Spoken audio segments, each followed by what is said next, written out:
Saudi আরবে পৃথক দুর্ঘটনায় কিশোরগঞ্জের কাটিয়াদী উপজেলার 2 প্রবাসী নিহত হয়েছেন। বৃহস্পতিবার সন্ধ্যায় রিয়াদ শহরে সড়ক দুর্ঘটনায় নিহত হন সাফির উদ্দিন।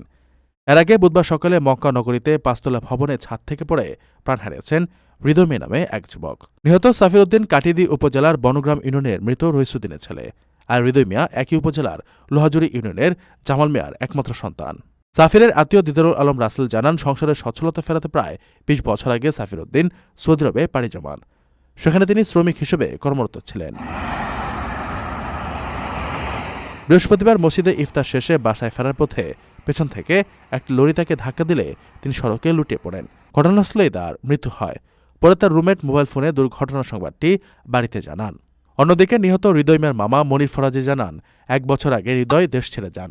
সৌদিতে তিনি নির্মাণ শ্রমিক হিসেবে কর্মরত ছিলেন। বুধবার সকালে পাঁচতলা ভবনের ছাদে রডের কাজ করার সময় অসাবধানতাবশত নিচে পড়ে গিয়ে ঘটনাস্থলেই তার মৃত্যু হয়। সাফির উদ্দিন ও হৃদয় মিয়ার মরদেহ দ্রুত দেশে ফিরে আনার জন্য স্বজন ও এলাকাবাসী সরকারের কাছে প্রয়োজনীয় ব্যবস্থা গ্রহণের আহ্বান জানিয়েছেন। ওদের আকস্মিক মৃত্যুতে এলাকায় শোকের ছায়া নেমে এসেছে।